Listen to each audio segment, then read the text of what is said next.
Popeyes employee and her coworker went viral on TikTok after she posted a video of him destroying their Chicago, Illinois store. Watch.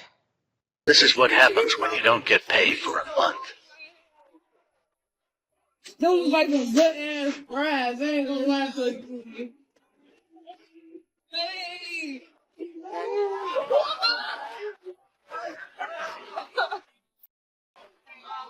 What in the action?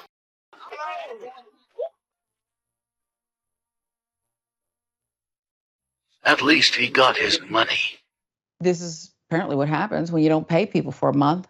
TikTok users were quick to offer thoughts on whoever tore up the chicken spot. The rampage, many divided as well. Here's some of the comments. Who sticks around for a month without pay? Questioned one person. First missed check and I'm gone. And of course, he's a destructive animal.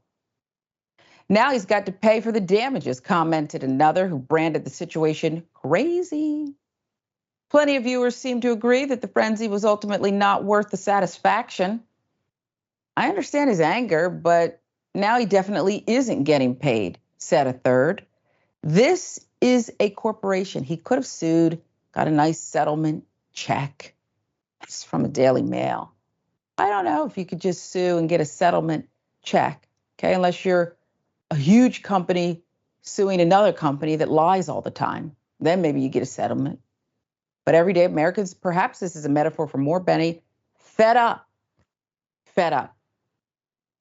Yeah, most definitely. First and foremost, to like the people in the comments who were like, "Oh, he could have just sued." Who can afford a lawyer? Can you afford a lawyer? No. I can't afford a lawyer. Most people can't afford a lawyer. That's silly. That's ridiculous. That's a nonsense talking point. On top of that, they're like, "Oh, hasn't got paid for a month. I would have just left and got a different job." Do you know how long it takes to get your first paycheck at any job? So like, stop fooling yourself, right? Stop lying to yourself about how you would magically not be victimized by this brutal capitalist system that wants to rob working class people because you're a liar. You're telling yourself fantasies in order to cope with the reality that as workers, our positions is very, very unstable and entirely predicated on how much our employers are willing to do the right thing because they think it is profitable or necessary for them to do it. So then on the front of like this, I'm not going to like advocate that people do this or anything, but just evaluate from a philosophical standpoint, morally, let's look at the situation. Because at the end of the day,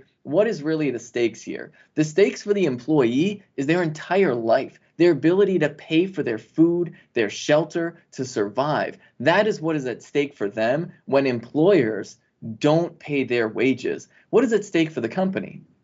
Profits. That's it, just profits, just extra money to have for fun. And so one of these things gets prosecuted under our system. One of these things will get the book thrown at you, right?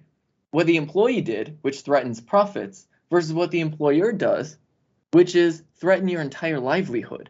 Our system punishes the most vulnerable. It takes people who are in vulnerable positions, who potentially have their entire livelihood at risk. They could potentially find themselves on the streets because their employer didn't think it was important to pay them enough.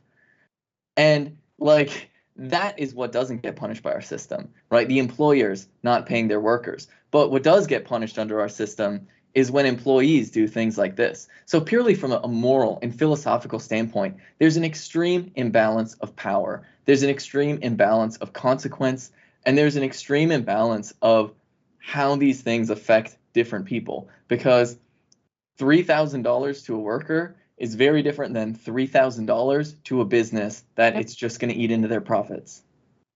Perfect sense again. Okay, they can employ underage.